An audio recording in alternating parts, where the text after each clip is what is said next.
Top quality और consistent performance के लिए सिर्फ सिल्वर पंप नाम याद रखना।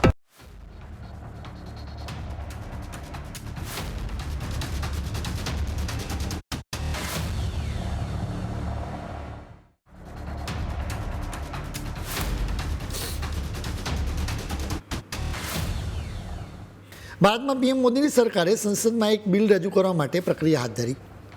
હજી આ બિલ વિધિવત રીતે સંસદમાં રજૂ થાય ને એ પહેલાં તો અમેરિકા જબરજસ્ત અકળાઈ ગયું છે. અમેરિકાના નેતાઓની વાતો સાંભળીને તો લાગે કે જાણે તેમનો ગ્રાસ લૂંટાઈ જવાનો છે. અમે એફસીઆરએ બિલની વાત કરી રહ્યા છીએ. એફસીઆરએ એટલે કે foreign contribution regulation act bill. મૂળે વિદેશોમાંથી આવતા ભારતમાં જે રૂપિયા આવતા હોય છે એ રૂપિયાને કંટ્રોલ કરવાની વાત છે. ભારતમાં આવતા રૂપિયાને તો સ્વાભાવિક રીતે ભારત જ કંટ્રોલ કરે, એની સાથે અમેરિકાને તો કોઈ નિસ્બત ના હોવી જોઈએ. એમ છતાં અમેરિકા અત્યારે અકળાયું છે. અમેરિકામાંથી એક પછી એક નેતા કહી રહ્યા છે કે આ બિલથી ભારત અને અમેરિકા વચ્ચેના સંબંધો ખરાબ થઈ જશે. વધુ એક નેતાએ આવી વાત કહી. હવે આ નેતા છે અમેરિકન સંસદ સભ્ય રાયલી મૂર. રાયલી મૂરે એક્સ પ્લેટફોર્મ પર લખ્યું હતું કે આપણા પ્રભુ ઈસુ ખ્રિસ્તના પુનરુત્થાનના માત્ર થોડાક દાયકાઓ પછી સેન્ટ થોમસ માલાબાર કિનારે આવ્યા હતા. ઈસુ ખ્રિસ્તે પ્રેરિત કરેલા 12 લોકોમાં સેન્ટ થોમસ સામેલ છે. તેઓ માલાબારના કિનારે આવ્યા ત્યારથી જ ભારતમાં ખ્રિસ્તીઓનો વસવાટ રહ્યો છે. પરંતુ ખ્રિસ્તીઓનો આટલો લાંબો ઇતિહાસ છતાં ભારતની સંસદ ફોરેન કન્ટ્રીબ્યુશન રેગ્યુલેશન એક્ટના નિયમોમાં એવા સુધારા કરવાનો વિચાર કરી રહી છે જેનાથી સરકારને ચર્ચ અને ધાર્મિક ચેરિટી સંસ્થાઓનો વહીવટ પોતાના હસ્તક લેવાની છૂટ મળી જશે. આ ખ્રિસ્તીઓ પરનો એક સ્પષ્ટ હુમલો છે. જો આ બિલ આ જ પ્રકારે આગળ વધશે તો તે ભારત સાથેના આપણા દ્વિપક્ષીય સંબંધોમાં એક ગંભીર ચિંતાનો વિષય બનશે. તમે જુઓ કે ભારતની સંસદમાં જે બિલ રજૂ થવાનું છે એમાં ક્યાંય પણ ચર્ચો પર સરકારની કંટ્રોલ કરવાની વાત જ નથી. એમ છતાં પણ રાયલી મૂર કહી રહ્યા છે કે સરકાર ચર્ચો પર કંટ્રોલ કરી લેશે. અહીં ચોર કી દાઢી મેં તિનકા કહેવત યાદ આવે. કેમ કે તમે સમજો કે આપણા દેશમાં વિશ્વ હિન્દુ પરિષદ જેવા હિન્દુત્વવાદી સંગઠનો કહી રહ્યા છે કે હકીકતમાં અમેરિકા સહિતના દેશોમાંથી ભારતમાં આવતા રૂપિયાથી બીજું કંઈ નહીં પણ ધર્મ પરિવર્તન જ થાય છે. ભારતમાં ચૂંટાયેલી સરકારોની વિરુદ્ધ કાવતરા પાર પાડવામાં આવી રહ્યા છે. જેમ કે કેન્દ્ર સરકારને ઉથલાવવા માટે ચોક્કસ નેતાઓ, સંસ્થાઓ, પત્રકારો અને અર્બન નક્સલને ભરપૂર રૂપિયા આપવામાં આવતા રહ્યા છે. એ જ રીતે ભારતના બોળા હિન્દુઓને ખ્રિસ્તી બનાવવા માટે પણ રૂપિયાનો રીતસરનો ધોધ વહાવવામાં આવી રહ્યો છે. હવે વિદેશમાંથી આવતા દરેકે દરેક રૂપિયાનો હિસાબ માંગવામાં આવશે. એટલે જ આ કાવતરા સહેલાઈથી પાર નહીં પાડી શકાય. માત્ર ને માત્ર આ જ કારણસર અમેરિકાના નેતાઓ એકદમ ઉકળી રહ્યા છે, આગ બબૂલા થઈ ગયા છે.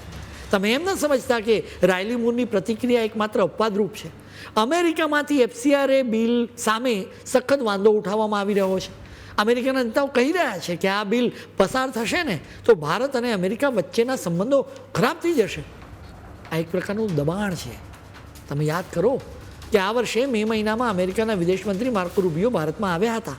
એ સમયે અમેરિકન સંસદ સભ્ય ક્રિસ સ્મિથે પણ રાયલી મૂર જેવી જ વાત કરી હતી. તેમણે પણ કહ્યું હતું કે જો એફસીઆરએ બિલ પસાર થશે તો તમામ ચર્ચોની મિલકતો પર સરકારનો કંટ્રોલ થઈ જવાનું જોખમ છે.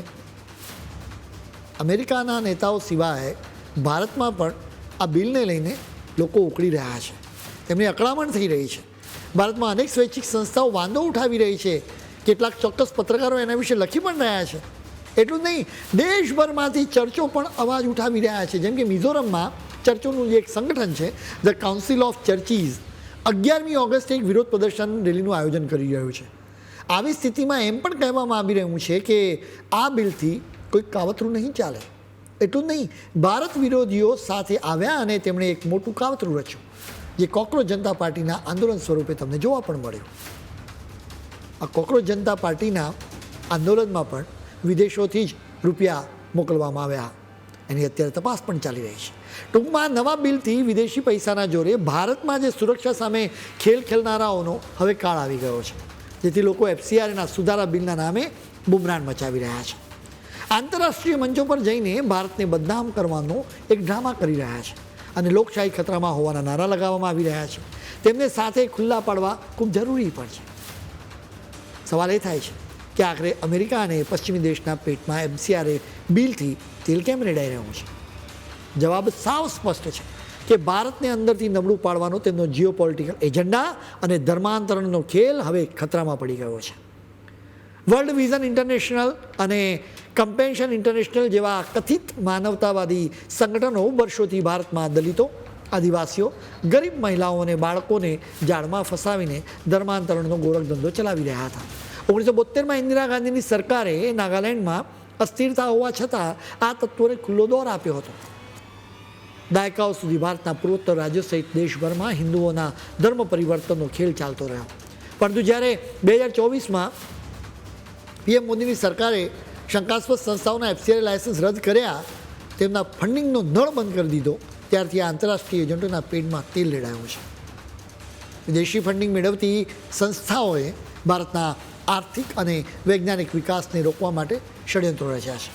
તમિલનાડુમાં 6000 મેગાવોટ ક્ષમતા ધરાવતો કુંડુકુલમ ન્યુક્લિયર પાવર પ્રોજેક્ટને રોકવા માટે અનેક ચર્ચો અને એનજીઓએ રસ્તા પર ઉતરીને અરાજકતા ફેલાવી હતી. આ ન્યુક્લિયર પાવર પ્રોજેક્ટ ભારત માટે ખૂબ જ ખાસ છે. વૈજ્ઞાનિક ડૉક્ટર એપીજે અબ્દુલ કલામે સ્પષ્ટ શબ્દોમાં ખાતરી આપી હતી કે આ પ્લાન્ટ સંપૂર્ણપણે સુરક્ષિત છે. એમ છતાં ભય અને અફવાઓનું સામ્રાજ્ય ઊભું કરાયું. ખુદ તત્કાલીન પીએમ ડૉક્ટર મનમોહનસિંહે સાયન્સ જર્નલને આપેલા ઇન્ટરવ્યૂમાં કબૂલ્યું હતું કે અમેરિકા સહિત અનેક દેશમાંથી નાણાં મેળવતી સંસ્થાઓ ભારતના પરમાણુ પ્રોજેક્ટ્સ અને ખેતી ક્ષેત્રે જેનેટિક એન્જિનિયરિંગના વિકાસને રોકવાનું કાવતરું રચી રહી છે. 2014ના આઈબીના લીક થયેલા રિપોર્ટે તો પર્દાફાશ કરી દીધો કે કેવી રીતે બ્રિટન, અમેરિકા, જર્મની અને નેધરલેન્ડ્સથી કાળા નાણાં આવતા રહ્યા હતા. એનાથી ગ્રીનપીસ અને કોર્ડેટ જેવી સંસ્થાઓ ભારતના કોલસા આધારિત પાવર પ્રોજેક્ટ્સ, યુરેનિયમ માઇન્સ અને નર્મદા અને અરુણાચલના હાઇડ્રો ઇલેક્ટ્રિક પ્રોજેક્ટ્સ તેમજ વેદાંત અને પોસ્કો જેવા મોટા ઔદ્યોગિક પ્રોજેક્ટ સામે આંદોલનો કરતી રહી છે. માનવ અધિકાર, લોકશાહી અને પર્યાવરણનું મહોરું પહેરીને આ વિદેશી સંસ્થાઓ ભારતની આર્થિક પ્રગતિની પાંખ કાપવાનું કામ કરી રહી છે. હવે જ્યારે એફસીઆરએસ સુધારા બિલ આવી રહ્યું છે ને, ત્યારે આ દેશ વિરોધી સિન્ડિકેટની જાણે કે કમર તૂટી ગઈ છે. અત્યાર સુધી કાયદામાં એવી છટકબારીઓ હતી કે લાયસન્સ રદ થયા પછી પણ વિદેશથી પૈસાથી ખરીદાયેલી અબજો રૂપિયાની જમીનો, હોસ્પિટલ્સ અને શાળાઓ પર આ ધર્માંતરણ કરનારાઓનો કબજો રહેતો હતો અને તેઓ પોતાનો ધંધો ચાલુ રાખતા હતા. પરંતુ એ જે નવું બિલ આવી રહ્યું છે ને, એમાં એક માસ્ટર સ્ટ્રોક મારવામાં આવ્યો છે. હવે જે સંસ્થાનું લાયસન્સ રદ થશે તેની તમામ સંપત્તિઓ પર હવે કોનો તો સરકારનો કંટ્રોલ થઈ જશે, જેનો ઉપયોગ કન્સોલિડેટેડ ફંડ ઓફ ઇન્ડિયા દ્વારા દેશના હિતમાં થશે.